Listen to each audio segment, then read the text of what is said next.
നമസ്കാരം. പല ആളുകളും ഓവർ തിങ്കിങ്ങിനെക്കുറിച്ച്, അതായത് അവരുടെ മനസ്സിലുണ്ടാകുന്ന നിരന്തരമായ ചിന്തകളെക്കുറിച്ച് പറയുമ്പോൾ അവർ സ്വന്തം മനസ്സിൽ നടത്തിവരുന്ന ജഡ്ജ്മെൻറ്റ്സിനെക്കുറിച്ച് അറിയുന്നതേയില്ല. മനുഷ്യജന്മത്തിൻ്റെ പ്രത്യേകത എന്താണ്? ഈ ജീവിതത്തിൽ നമുക്ക് വലിയ ഒരു സ്വത്ത് ലഭിച്ചിട്ടുണ്ട്. ആ സ്വത്തിൻ്റെ പേരാണ് മനസ്സ് എന്ന്. ആ മനസ്സ് ഉപയോഗിച്ച് പലപ്പോഴും പലരെയും കുറിച്ച് നമ്മൾ പലതും പറഞ്ഞുകൊണ്ടേയിരിക്കുന്നു, വിധി പ്രസ്താവിച്ചുകൊണ്ടേയിരിക്കുന്നു, വിലയിരുത്തിക്കൊണ്ടേയിരിക്കുന്നു. അതിനാണ് ജഡ്ജിങ് എന്ന് പറയുന്നത്. How to stop judging others? മറ്റുള്ളവരെക്കുറിച്ച് വിധി പറയുന്നത് എങ്ങനെ നിർത്തലാക്കാൻ കഴിയും? അതാണ് ഈ video. When you judge others, you do not define them, you define yourself. Earl Nightingale. നിങ്ങൾ മറ്റുള്ളവരെ വിലയിരുത്തുമ്പോൾ, അവരെക്കുറിച്ച് വിധി പറയുമ്പോൾ, നിങ്ങൾ അവരെ നിർവചിക്കുകയല്ല ചെയ്യുന്നത്, പകരം സ്വയം നിർവചിക്കുകയാണ് ചെയ്യുന്നത്. ജഡ്ജിങ്ങിൻ്റെ തീവ്രത നോക്കിയാൽ 3 തരത്തിലുള്ള ജഡ്ജസിനെ നമുക്ക് കാണാൻ കഴിയും. ഒന്ന്, മൈൽഡ് ജഡ്ജേഴ്സ്, മൃദുവായി വിലയിരുത്തുന്നവർ. പീറ്റർ എപ്പോഴും മീറ്റിങ്ങിന് ലേറ്റായിട്ടാണ് വരുന്നത്. ലക്ഷ്മി എന്നും രാത്രി ചപ്പാത്തി മാത്രമാണ് കഴിക്കുന്നത്.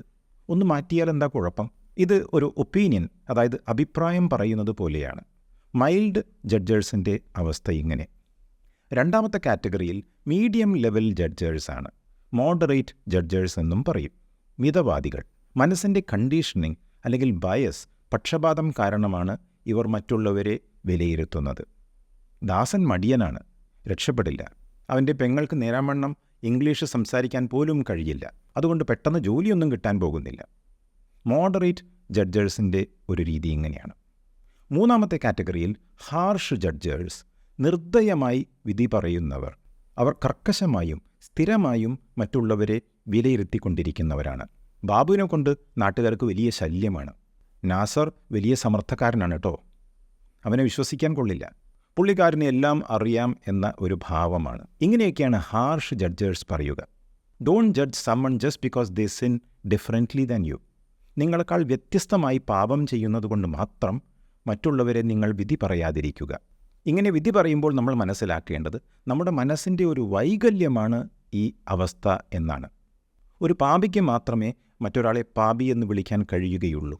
മറ്റൊരാളെ പാപിയായി കാണുമ്പോൾ ഞാനും ഒരു പാപിയാണ് എന്ന് മനസ്സിലാക്കുന്നതാണ് വിവേകം. ഇനി സാധാരണ ഉണ്ടാകുന്ന ജഡ്ജ്മെൻറ്റ്സ് ഏതെല്ലാം വിഷയങ്ങളെക്കുറിച്ചായിരിക്കും എന്ന് നോക്കാം. ആദ്യം എപ്പിയറൻസ്, രൂപവും ഭാവവും വിലയിരുത്തുന്ന രീതി. ഒരു വ്യക്തി തടിച്ചിട്ടാണ്, കറുത്തിട്ടാണ്, മെലിഞ്ഞിട്ടാണ്, അല്ലെങ്കിൽ വയറ് ചാടിയിട്ടാണ്, അവൻ്റെ നോട്ടം ശരിയല്ല, കള്ളത്തരത്തിൻ്റെ ശരിയായ ലക്ഷണമുണ്ട്, അവളുടെ മൂക്ക് വളഞ്ഞിരിക്കുന്നു, വളഞ്ഞ ചിന്തകളാണ് എപ്പോഴും അവൾക്കുള്ളത് എന്നെല്ലാം പറയുന്ന രീതി ജഡ്ജ്മെൻറ്റ്സാണ്. 2, റിലീജിയൻ, ഒരു വ്യക്തിയുടെ മതത്തെയും ജാതിയെയും ആസ്പദമാക്കിയുള്ള സംസാരം. മുഹമ്മദ് 5 നേരം പള്ളിയിൽ പോയി നിസ്കരിച്ചതുകൊണ്ട് എന്ത് പ്രയോജനം? അവൻ ഇന്നുവരെ നന്നായിട്ടില്ല. വർഗീസ് ഏട്ടൻ ഞായറാഴ്ച തോറും കുർബാനയ്ക്ക് പോയിട്ട് എന്ത് കാര്യം? വൻ്റെ മാറ്റവുമുണ്ടോ?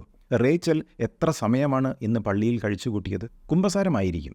അത് പിന്നെ തെറ്റുകൾ ചെയ്യാൻ മാത്രമല്ലേ അവൾ പഠിച്ചിട്ടുള്ളൂ. അപ്പുറത്തെ വീട്ടിലെ മീനാക്ഷിയമ്മ ദിവസം തോറും പല പല ക്ഷേത്രങ്ങളിൽ സന്ദർശിക്കുകയാണ് ചെയ്യുന്നത്. ഈ ഹിന്ദുക്കൾക്ക് എത്ര ദൈവങ്ങളാണ് ഉള്ളത്? മീനാക്ഷിയമ്മ ഓരോ ദൈവത്തെയും ചാക്കിടാൻ നടക്കുകയാണ് എന്നാണ് തോന്നുന്നത്. ഇതെല്ലാം ജഡ്ജ്മെൻറ്റ്സാണ്. 3, ലാംഗ്വേജ്, ഭാഷയെക്കുറിച്ചുള്ള ജഡ്ജ്മെൻറ്റ്. അവൾക്ക് മര്യാദയ്ക്ക് 2 അക്ഷരം ഇംഗ്ലീഷ് പറയാൻ കഴിയില്ല. പിന്നെയല്ലേ ജോലി?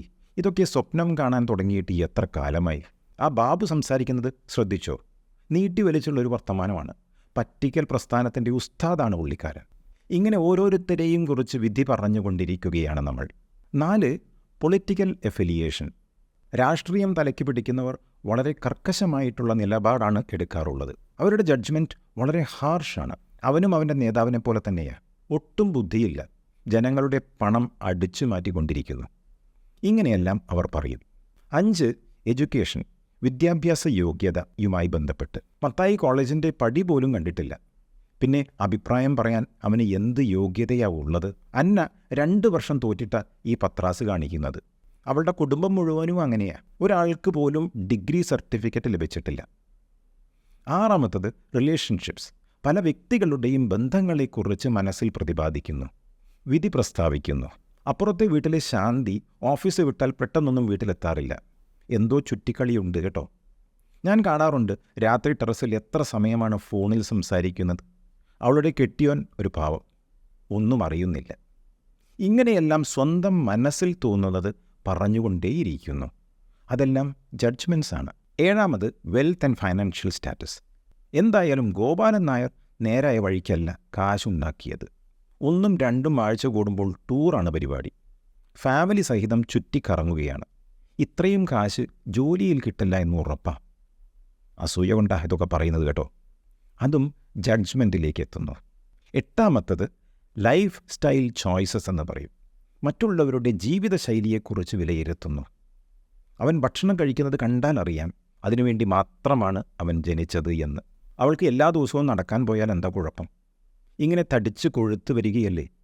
കൊളസ്ട്രോളും BP-യും ഷുഗറും എല്ലാം ഉണ്ട് എന്ന് ഡോക്ടർ പറഞ്ഞിട്ടുണ്ടത്രേ. എന്നാലും ദേഹം അനക്കുകയില്ല. വെജിറ്റേറിയൻസ് മാംസം കഴിക്കുന്നവരെക്കുറിച്ചും നോൺ വെജിറ്റേറിയൻസ് സസ്യബുക്കുകളെക്കുറിച്ചും പല പല കമൻറ്റുകളും പറഞ്ഞുകൊണ്ടേയിരിക്കുന്നു. നിർത്താതെ ജഡ്ജ് ചെയ്യുന്നു. 9ാമത്തത് കരിയർ ചോയ്സസ് ആണ്. മറ്റുള്ളവർ ചെയ്യുന്ന ജോലിയെക്കുറിച്ചും അവർക്ക് അതിലുള്ള കഴിവുകേടുകളെക്കുറിച്ചും വിധി പറയുന്നു. അവന് പറ്റിയ പണിയൊന്നുമല്ല അവൻ ചെയ്യുന്നത് എന്ന് വിധി പ്രസ്താവിക്കുകയാണ്. എന്ത് അധികാരത്തിലാണ് ഞാനതെല്ലാം പറയുന്നത്? എനിക്ക് പോലും അറിയില്ല. 10ാമത്തത് പാരൻറ്റിംഗ് സ്റ്റൈലാണ്. കുട്ടികളെ വളർത്താൻ അവർക്കറിയില്ല. വളർത്തുദോഷം കൊണ്ട് മാത്രമാണ് അവരുടെ മകൾ വഴിതെറ്റിപ്പോയത്. ഇവിടെ നമ്മുടെ കുട്ടികൾക്ക് വല്ല കുഴപ്പമുണ്ടോ? അതുണ്ടാവില്ല, ഞങ്ങൾ അങ്ങനെയാണ് അവരെ വളർത്തുന്നത്. എന്തെല്ലാം തരത്തിലുള്ള ജഡ്ജ്മെൻറ്റ്സ് ആണ്. ഇങ്ങനെ മറ്റുള്ളവരെ വിലയിരുത്തുന്നവർ യഥാർത്ഥത്തിൽ പൊട്ടിയ കണ്ണട ധരിച്ചുകൊണ്ട് ലോകത്തെ അറിയാൻ ശ്രമിക്കുന്നവരാണ്. പൊട്ടിയ കണ്ണട തൻ്റെ മനസ്സാണ്. സ്വന്തം മനസ്സിൻ്റെ ലെൻസിലുള്ള വരകളും പൊട്ടലുകളും വിള്ളലുകളും ചതവുകളുമാണ് അവരെ വിധി പറച്ചിലിലേക്ക് എത്തിക്കുന്നത്. വിധി പറയുന്ന ഓരോ സന്ദർഭത്തിലും നിങ്ങൾ നിങ്ങളുടെ ധാരണയുടെ ലെൻസിൽ പൊട്ടലുകൾ ഉണ്ടാക്കിക്കൊണ്ടിരിക്കുകയാണ് ചെയ്യുന്നത്. ഇങ്ങനെ ജഡ്ജ് ചെയ്യുന്നവർ 3 വർഗങ്ങളിൽപ്പെടുന്നവരാണ്. 1 സ്റ്റബേൺ ജഡ്ജേഴ്സ് എന്ന് പറയും. ശാഠ്യം പിടിച്ച് സ്വന്തം മനസ്സിൽ മറ്റുള്ളവരെക്കുറിച്ച് അഭിപ്രായം പറയുന്നവരാണ് ഇവർ. ആര് പറഞ്ഞാലും മനസ്സിലാകില്ല. പിടിവാശി കാരണം വിട്ടുകൊടുക്കാനും തയ്യാറല്ല. സഹതാപവും സഹാനുഭൂതിയും ഇവർക്ക് പറഞ്ഞതല്ല. അതുകൊണ്ട് തന്നെ അവർ കൂടുതൽ വിഷമം അനുഭവിക്കുന്നവരുമായി കാണപ്പെടുന്നു. 2ാമത്തെ കാറ്റഗറിയിൽ ഫൂളിഷ് ജഡ്ജേഴ്സാണ്. വിഡ്ഢികൾ എന്ന് വേണമെങ്കിൽ വിശേഷിപ്പിക്കാം. ബുദ്ധിയുടെയും വിവേകത്തിൻ്റെയും കുറവ് കാരണം അവർ വിധി പ്രസ്താവിച്ചു കൊണ്ടിരിക്കുകയാണ് ചെയ്യുന്നത്. ആത്മീയ വളർച്ച ഉണ്ടാകാനുള്ള സാധ്യത അവർക്ക് വളരെ കുറവാണ്. 3ാമത്തെ കാറ്റഗറിയിൽ സ്മാർട്ട് ജഡ്ജേഴ്സാണ്. അവർ അതിസമർത്ഥരാണ് എന്ന് അവർ കരുതുന്നു. അവർക്ക് അവരുടെ വീക്ക്നെസ് അറിയാം. പക്ഷേ മറ്റുള്ളവർ അവരുടെ വീക്ക്നെസ് അറിയരുത് എന്ന വിചാരം കൊണ്ട് സ്വയം സമർത്ഥനായി അഭിനയിക്കുന്നു. അവർ പറയും, ഞാൻ ജഡ്ജ് ചെയ്യുകയല്ല കേട്ടോ എന്ന് പറഞ്ഞ് നിർത്തിയിട്ട് ജഡ്ജ് ചെയ്യും. അതും ജഡ്ജിങ് തന്നെയാണ്. ഞാൻ കത്തി പിടിച്ച് നിൽക്കുകയാണ്, ഞാൻ കുത്തുകയല്ല എന്ന് പറഞ്ഞുകൊണ്ട് വയറിന് ഒരൊറ്റ കുത്ത്. കുത്തുകയല്ല എന്ന് പറഞ്ഞതുകൊണ്ട് മാത്രം കുത്തല്ലാതെയാകുമോ? ഇതാണ് സ്മാർട്ട് ജഡ്ജേഴ്സിൻ്റെ അവസ്ഥ. എന്തുകൊണ്ടാണ് നമ്മൾ ഇങ്ങനെയെല്ലാം ജഡ്ജ് ചെയ്തുകൊണ്ടിരിക്കുന്നത്? The motivation behind. 1 self righteousness എന്ന് പറയും. സ്വയം നീതി കണ്ടെത്തുന്ന ഒരു അവസ്ഥ. എനിക്ക് ഉയർന്ന ധാർമ്മിക ബോധവും മൂല്യവും ഉണ്ട് എന്ന് ഞാൻ വിശ്വസിക്കുമ്പോൾ മറ്റുള്ളവരിൽ കുറ്റവും കുറവും ഞാൻ കാണുന്നു. മറ്റുള്ളവർ ജീവിതത്തിൽ മികച്ച നിലവാരം പുലർത്തുന്നില്ല എന്ന് ഞാൻ വിശ്വസിക്കുന്നു.